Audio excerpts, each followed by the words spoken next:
Halo Sobat Santuy, gimana nih kabarnya? Sehat kan ya? Bagi sobat yang belum sehat, disehatin dulu ya sob. Karena sakit itu nggak enak sob, apalagi sakit hati, ya nggak sob? Nah, untuk menemani kaum Urbaners, kali ini Mimin akan melanjutkan review film dari kartun SpongeBob yang berjudul. Oke sob, tanpa banyak nyiming, sebelum nonton cari posisi paling enak, siapkan cemilan, longgarkan celana dalam, dan langsung saja gas oi.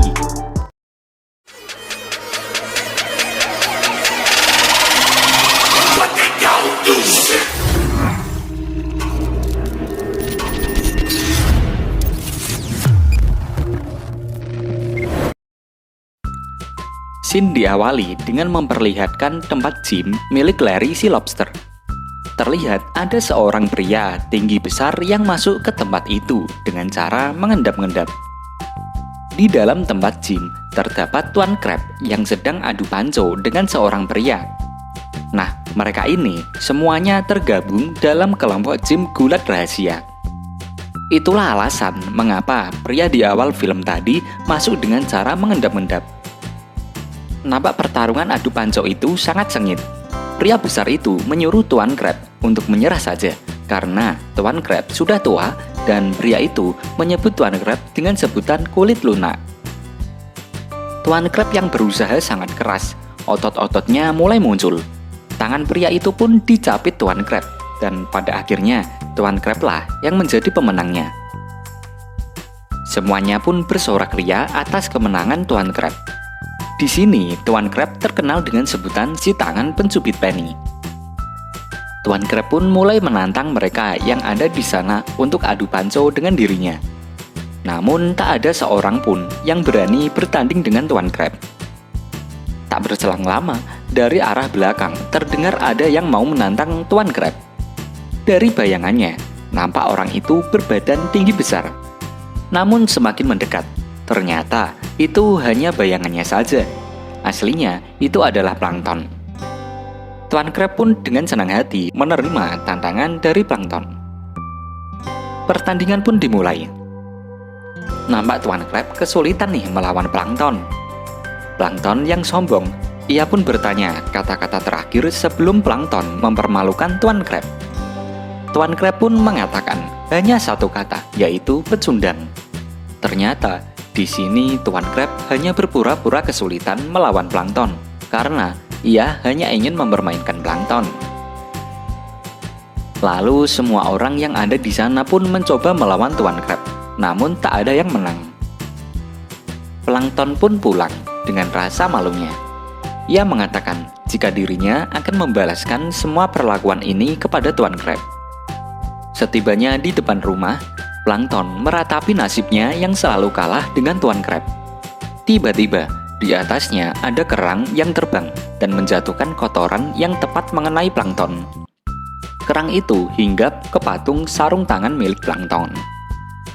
Plankton pun seketika terpikirkan sebuah ide untuk mengalahkan Tuan Crab. Plankton mulai merancang sebuah alat. Dengan energi dari sambaran petir, Plankton bisa membuat sarung tangannya itu bisa bergerak. Dengan menyetrumnya, sarung tangan itu pun mengikuti kemauan Plankton. Scene kembali ke Tuan Crab yang masih beradu panco. Lalu datanglah Plankton yang mengatakan jika dirinya ingin tanding ulang. Plankton beralasan jika tangannya kram dan ia memiliki pemain pengganti.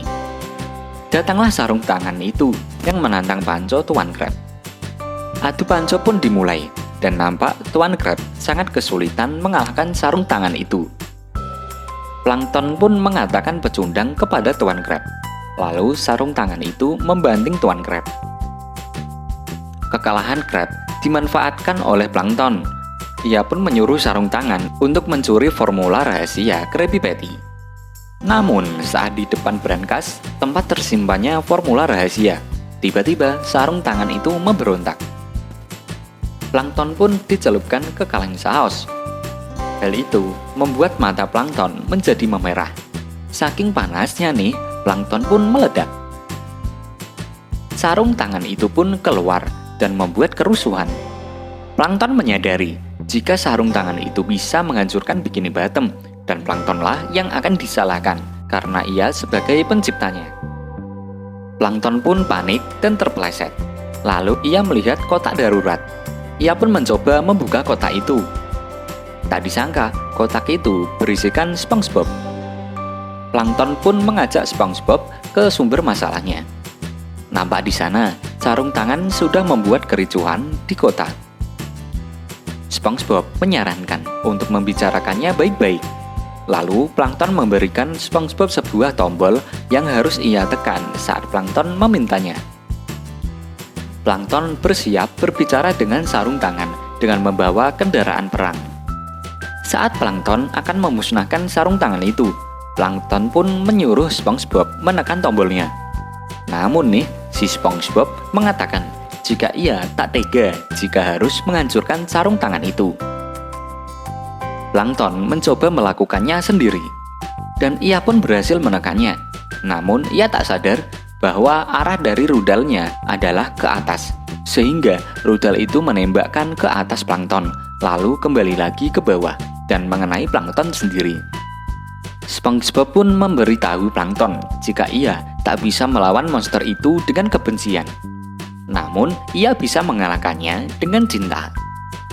Plankton pun setuju dengan ide SpongeBob. Mereka kini bersiap untuk melakukan penyamaran.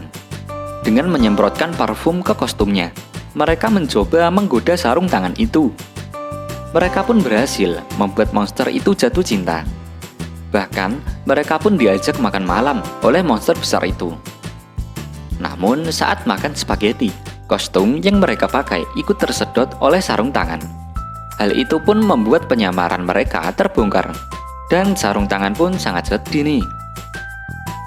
Di keesokan harinya, SpongeBob meminta maaf kepada Plankton karena ia tak dapat membantu Plankton mengalahkan monster sarung tangan itu. Plankton pun tidak mempermasalahkan hal itu. Tiba-tiba, SpongeBob melepas celananya karena ia saat ini memiliki ide brilian. Lalu SpongeBob menyanyikan intro pada filmnya. Dan datanglah sebuah tangan yang membawakan celana yang bernama Hans. SpongeBob meminta bantuan kepada Hans. Hans pun mengatakan jika ia akan selalu membantu SpongeBob. Plankton mulai mengerti bahwa untuk menangkap sarung tangan yang besar, maka mereka harus membutuhkan tangan yang besar pula. Mereka pun memikirkan di mana keberadaan sarung tangan itu. Hans sepertinya tahu sarung tangan itu sekarang berada di mana. Scene berpindah di wahana sarung tangan yang bernama Gloveworld. Dan benar saja, monster itu berada di sana dan sedang mengacaukan tempat wahananya. SpongeBob dan yang lainnya datang ke wahana itu untuk mengalahkan monster sarung tangan. Hans mulai menantang monster itu untuk berduel. Dan duel itu pun dimulai. Tak hanya itu, mereka juga melakukan duel dengan memainkan batu kertas gunting.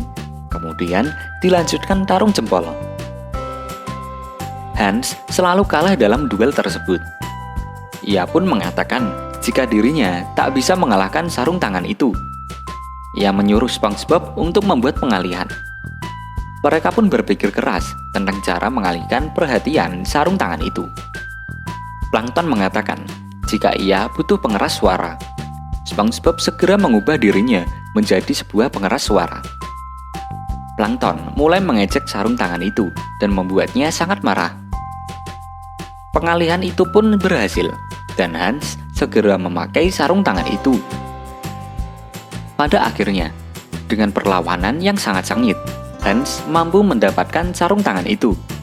Lalu Hans pun berpamitan kepada SpongeBob karena dirinya akan pergi dulu. Dan untuk menggantikan posisi yang ditinggalkan sarung tangan, Plankton pun menggantinya dengan sepatu boot. Namun karena terlalu berat nih, sepatu itu jatuh dan menimpa Plankton yang ada di dalamnya. Dan film pun selesai.